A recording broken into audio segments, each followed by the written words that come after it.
बेटी की सतरंगी शादी। मालिक, बहुत रात हो गई है। अभी तक मनीषा बिटिया दफ्तर से घर नहीं आई। अरे डोंट वरी रामू, आ जाएगी। समझदार और पढ़ी लिखी लड़की है, ऊपर से अपने फौजी बाप की तरफ बहादुर भी है। तुम जाकर खाना लगाओ रामू, वो आती ही होगी। जी मालिक। मनीषा मनोहर की इकलौती बेटी थी। मनीषा की माँ का उसके बचपन में ही स्वर्गवास होने और मनोहर के फौजी होने के कारण मनोहर ने अपनी बेटी को बिल्कुल लड़कों के जैसा ही पाला था। उस दिन देर रात को मनीषा का इंतजार करते हुए मनोहर और उसका नौकर रामू बात कर ही रहे थे कि मनीषा अपनी कार में ऑफिस से घर आती है। अरे रामू काका, बड़ी भूख लग रही है, जल्दी से खाना लगा दो। और कल मेरे कुछ खास क्लाइंट्स घर पर लंच के लिए भी आ रहे हैं, तो कुछ अच्छा सा बना देना। और बताओ मनीषा बेटा, ऑफिस का काम कैसा चल रहा है? एकदम जबरदस्त चल रहा है पापा। इनफैक्ट कल की प्रेजेंटेशन में तो मैंने 2 करोड़ की डील फाइनल कर दी और अगले हफ्ते हमारी कंपनी नया प्रोडक्ट लॉन्च करने वाली है। पता है पापा, मुझे इसका हेड बनाया जा रहा है। अरे वो ये हुई ना मेरी शेर बेटे वाली बात। वेरी गुड बेटा। रामू उस घर में पिछले 28 साल से नौकरी कर रहा था, तो वो घर के सदस्य जैसा ही था। रामू मनीषा को चिढ़ाते हुए कहता है, मनीषा बिटिया, आप कल बाजार से थोड़ी सब्जियां लेकर आओगी? कल तो आपके दफ्तर की छुट्टी भी है। काका, मैं आपको अपना मोबाइल दे देती हूँ, आप ऑनलाइन सब्जियाँ मंगवा लेना, मैं पेमेंट कर दूंगी।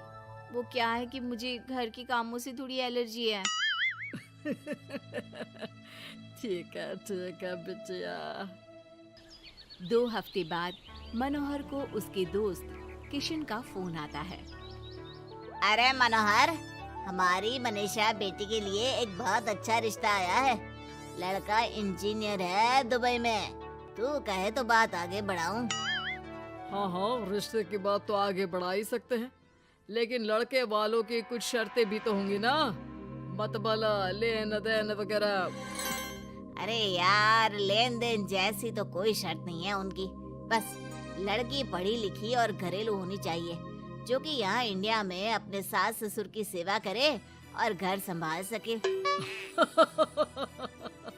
अरे यार किशन, तू तो मनीषा को जानता ही है, पढ़ी लिखी और जिम्मेदार तो है वो, लेकिन घर के नहीं बाहर के कामों में मुझे नहीं लगता कि वो मानेगी। लेकिन फिर भी मैं उसे पूछ के बताता हूँ तुझे। मनोहर अपनी बेटी से उसके लिए आए रिश्ते की बात करता है और उसे लड़के वालों की शर्त के बारे में भी बताता है, जिस पर मनीषा कहती है, पापा आप तो जानते हैं ना कि मुझे घर के कामों में कोई इंटरेस्ट नहीं है और आपने मुझे पढ़ा लिखा के अपने पैरों पे खड़ा होना सिखाया। क्या इस दिन के लिए कि एक दिन मैं शादी करके किसी का घर संभालूं? ना, मुझे नहीं करनी शादी वादी, आप मना कर दो उन्हें। इतना कहकर मनीषा घर से बाहर चली जाती है। रास्ते में उसे उसकी फ्रेंड का फोन आता है, जो उसे बाकी फ्रेंड्स के साथ एक रेस्टोरेंट में बुलाती है। मनीषा जाना तो नहीं चाहती थी, लेकिन उस रिश्ते की बात से हुए खराब मूड को बदलने के लिए वो चली जाती है। मनीषा और उसके दोस्त एक टेबल पर बैठे होते हैं कि उसकी नजर उसी रेस्टोरेंट में गिटार बजा रहे एक लड़के पर पड़ती है, जो मनीषा की फेवरेट धुन बजा रहा होता है। मनीषा झट से सारी बातें भूलकर उस गिटार की धुन में खो जाती है।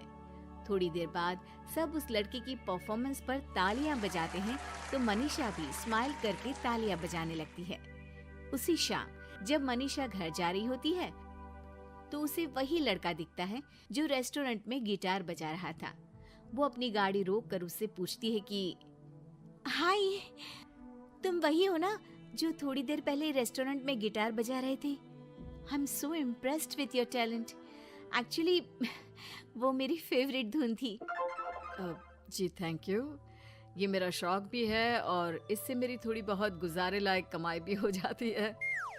अच्छा, और क्या करते हो? जी मैं कॉफ़ी बहुत अच्छी बनाता हूँ, और कॉफ़ी के अलावा भी बहुत कुछ। एक्चुअली मुझे खाना बनाने का बहुत शौक है और खाली समय में या तो मैं गिटार बजाता हूँ या फिर कुकिंग करता हूँ। इसी तरह बहुत देर तक बातें करते करते दोनों एक दूसरे को अपना नंबर देते हैं और फिर धीरे धीरे पहले उनके बीच गहरी दोस्ती और फिर प्यार हो जाता है। फिर एक समय आता है जब दोनों शादी करने का फैसला करते हैं।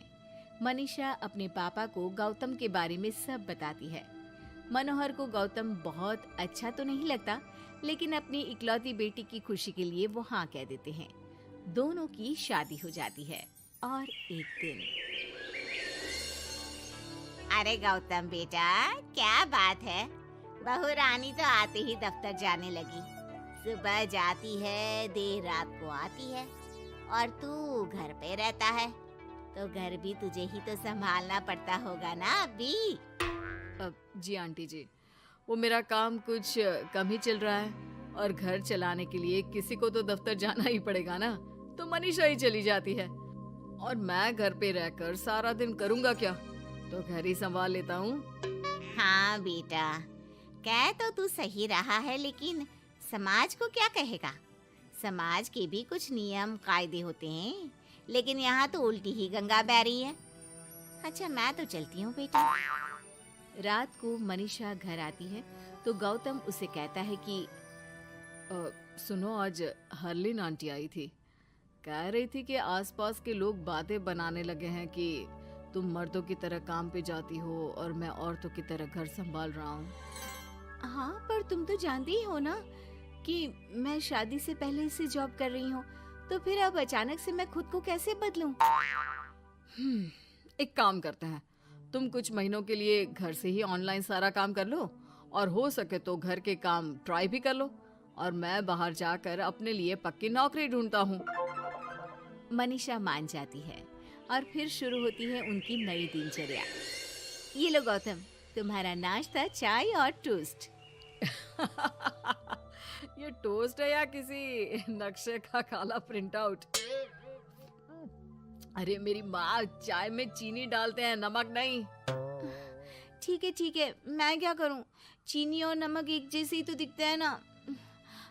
तुम्हें खाना है तो खाओ, वरना ऐसे ही जाओ।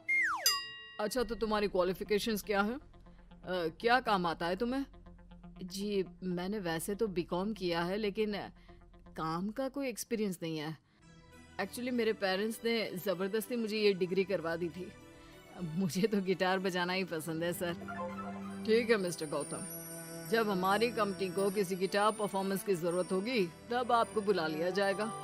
फिलहाल के लिए आप जा सकते हैं। जॉब ना मिलने के दुख में मुख लटकाए गौतम घर आता है तो देखता है कि अरे ये क्या मनीषा, सारा घर बिखरा पड़ा है और ये किचन की ये हाल। अरे सब ठीक तो है ना?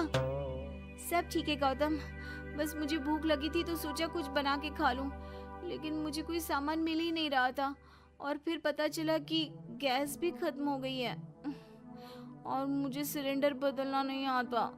अच्छा, क्यों ना हम बाहर से ही खाना मंगवा ले? हाँ, अच्छा ये तो बताओ, तुम इतने उदास क्यों लग रहे हो?